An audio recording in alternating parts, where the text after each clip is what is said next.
Hi guys, welcome to today's QGIS tutorial lesson 28. In this video, we will learn generating XYZ tiles in QGIS. If you haven't subscribed to my channel, please do so that you can get a notification when I upload my next video. If you're new to my channel, you can follow all my previous lessons and useful GIS tips from the links in the descriptions below. Let's get started. So, today we're going to learn about XYZ tiles, and we'll learn how to create these XYZ tiles. So the first thing that you're going to do is you're going to learn how to create new connection of XYZ tiles in a browser panel. The examples of these tile map services that you're going to use today are the Bing Maps or the S3 imagery. And then two, we're going to generate the XYZ tiles that will enable users access base maps offline on their devices, for example, on their mobile phones or tablets. So let's go to QGIS and look at today's exercise. So I'm going to open QGIS. And I'm going to create a new blank project. So now that we have our new blank project, the next thing we need to do is we need to load these XYZ tiles. How do we do that? We use the browser panel, and you can see currently I don't have the browser panel, so I'm missing the browser panel here. I just have the layers panel. So what I'm going to do is I'm going to bring the browser's panel back here. For your case, you might be already having it there. I usually like working without it. So I'm going to return it here. How do I return it? I can just right click on the toolbar and look for the browser panel, and I can just return the browser panel here. That is actually how you can actually do it. Another way is you can just go to view, then panels, then you can actually just add the browser panel from here. But this is now an easier way where you just right click anywhere on the toolbar and you can actually return any panel that you're missing. So now that we have our browser panel here, I'm just going to pull it up. We need to look for the XYZ tile, and you can see I have the XYZ tile here. So currently, if I click on the drop down here, I'll see that I have already some tiles loaded here. For your case, you might only be having the open street map. So the first thing I want to show you is I want us to learn how to just add a new connection. If, for example, you only have the open street map and you want to use something like maybe say, let's look at what we don't have here. There is the Bing map is missing. So you want to look at the Bing map. So you can actually create a new connection. How do you create a new connection? By just right clicking on the XYZ tile, then saying you want to create a new connection. So what kind of connection do I want to create? I want to create a connection for the Bing maps, yeah, right? So Bing maps. Then I need a URL for the Bing maps. So actually there are very many sites where you can get these tile connections. For my case, I've already prepared some base map links. So I have the Bing virtual app here, and this is the connection. So I'm just going to copy the whole of this connection here, copy it, and then I'm going to now paste it in the URL. So we are looking at the Bing map virtual. I'm going to paste it. I'm going to paste the URL of the Bing map virtual here. Then I'm going to just say OK, and you can see the minimum zoom level is 0 and the maximum zoom level is 18. So I'm going to say OK, and now you can see I have the Bing map virtual here. So that is how you can actually load these XYZ tiles using this browser panel. Now there are several sites where you can actually get these map tile services, and I will just show you an example of a website where you can get them, and you can get most of these tile services from the qms.nextgis, and under the service you can see there is a tile map service. So you can actually just select the tile map service, and then you can actually look at the ones that are actually online. You can see Google China is online, it's green, so I can click on that. And then when I scroll down here, I can actually see the URL for that. So I can actually just copy these and then come to my QGIS and then create a new connection again and say this is the China,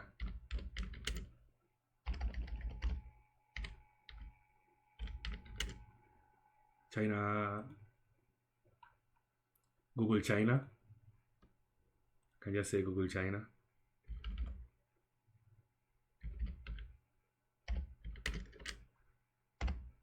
Then I can paste the URL here, and then I just make that connection by saying okay. And now you can see I have added Google China here. So in today's exercise, you're going to be using the Bing Map Virtual. So I'm going to load this Bing Map Virtual now that I have already created a connection. So I'm going to you can actually double click on it here, or you can just select it and drag it into the layers panel. So either way it will work. And you can now see I have now connected to the Bing Map Virtual. I can still remove it and then just double click here, and you see it will still come back here. So that is how you can actually load it. Then I can just zoom into a place that I want to get the images of. Maybe say, let me just zoom into some region here in the Southern African region. Maybe somewhere here. I'm going to zoom in until I can see a clear image of the area that I want to work with.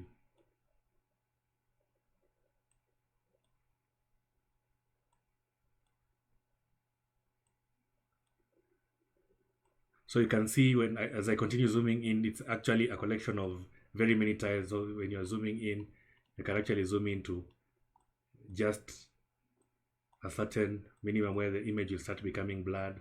So I think that is the highest you can zoom into.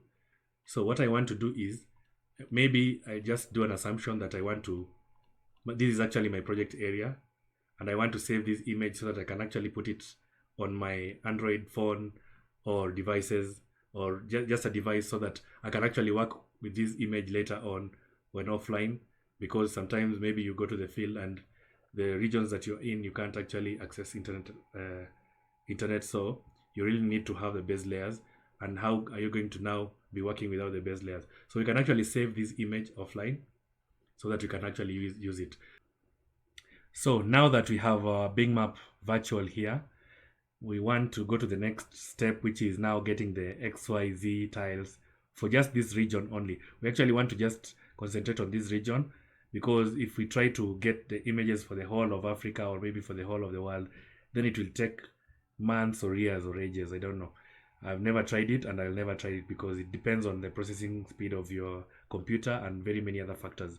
So before even we try to get some images of this region, we can actually just experiment and look at what we have actually loaded, the Google Map China. Let's see if it actually works.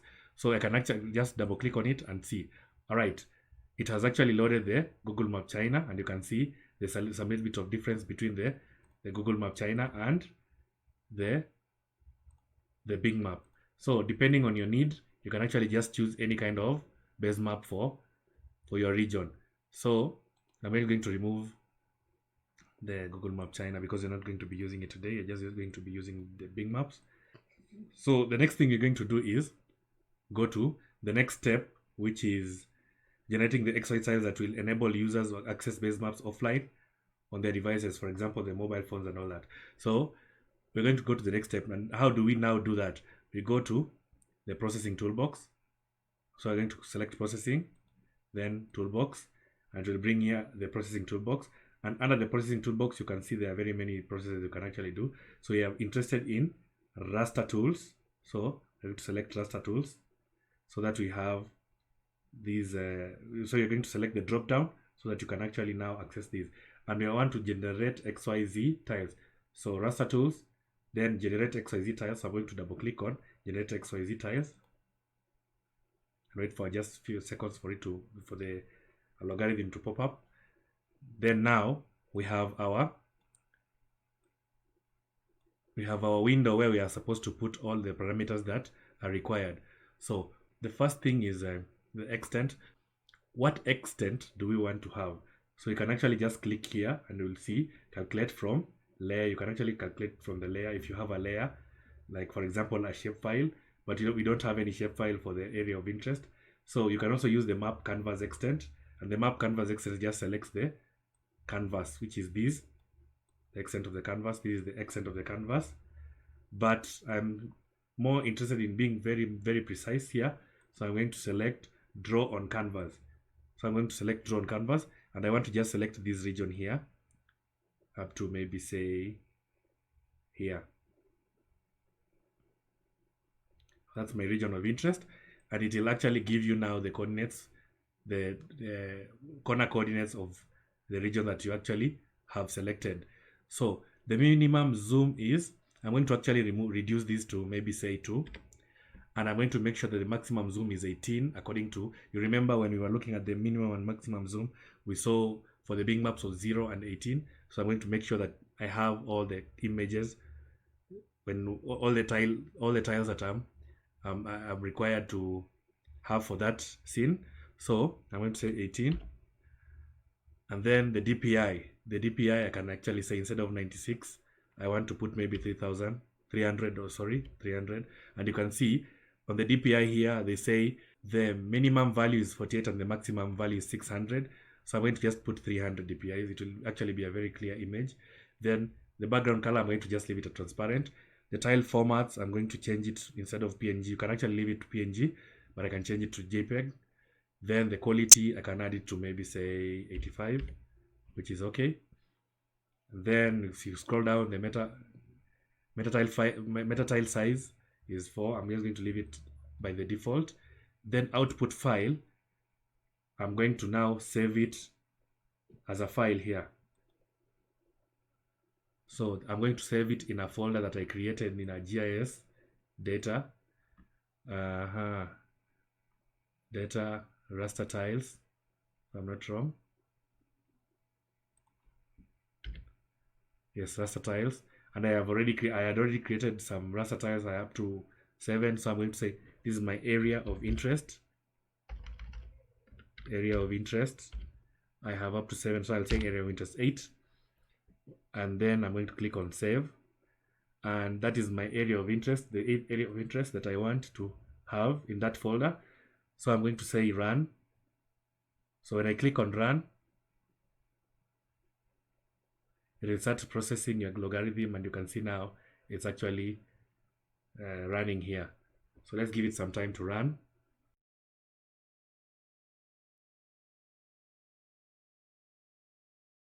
And most of the time, the speed at which it runs depends on how large your area is. You can see for this, it just took as little as 21 seconds to run.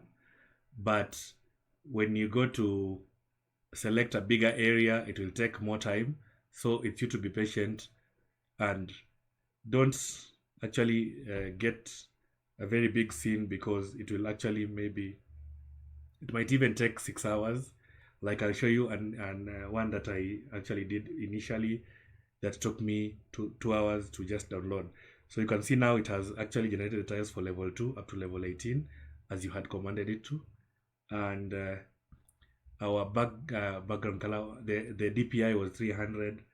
This was the extent bound and meta file, and then the output file is in our GIS data file, which is the area of interest 8. The quality is 85. So let's try to look at now the tile that we have actually just downloaded. So in order for us to now bring the tile here, we can actually just go to layer, add layer. Now we are adding a raster layer because we had actually just generated the raster layer.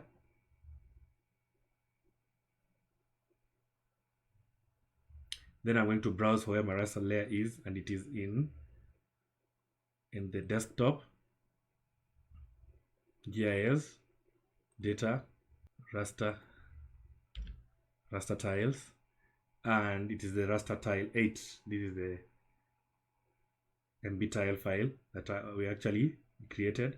So I'm going to click on open, then I'm going to click on add, and it has been added here. So I'm going to click on close. and you can't actually see any change here. For you to be able to see any change, I'm actually going to remove and check the Bing Map Virtual. So when I uncheck the Bing Map Virtual now, you can see I have remained with the file that we had actually wanted to save for area of interest, and you can actually see it's just more or less the same as the image. You can actually see it just blends in very nicely. Like if I zoom to the layer, and you can't even actually see where the cut line was. So the only time you can actually be able to see the cut line is if you uncheck the Bing map. And then if I check it again, let me just go to an area, like for example where there is this road here. There is this road. So let me just check the Bing map aerial back, and you can see how clear it is. Though the image that I created is a bit pixelated, but it's actually good for your fieldwork. So you can actually now copy this because it's in your folder, and be able to, in my data folder, GIS data folder,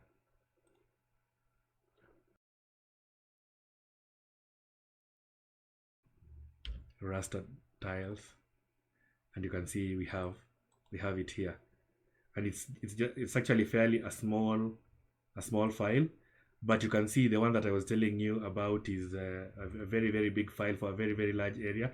So let me just load the area of interest 5 so that you can actually see the difference in size, because this is 1.8 GB and this one is just 616 KB because of a small area. So let me just try to load the area of interest 5. Actually use the same technique. So I'm going to go to layer, add raster layer. Then I'm going to browse, and you can see I have the area of interest 5, which is 1.7 GB. And if I open it and if I add it, let's wait for it to add. It has actually added. So I'm going to click on close. I'm going to zoom to layer. You can't actually see it currently because everything is actually blending in well. So when I remove the Bing map virtual, you can see this is the image, and you can see if I continue zooming in, I can actually zoom in and zoom in until it's clear, and this is now saved on my computer. So the advantage that I have now is I have the raster data, and I'm going to just put in my phone or my tablet by copying it and pasting it in the SD card, and do my fieldwork very easily, since this image is already georeferenced. So you can try to get a bigger area and do your analysis as you like for your fieldwork. That's it for today's exercise. If you found this video useful and you want to learn more on QGIS, subscribe to my channel. Don't forget to give this video a thumbs up. Otherwise, I'm just happy you're here. See you in my next video.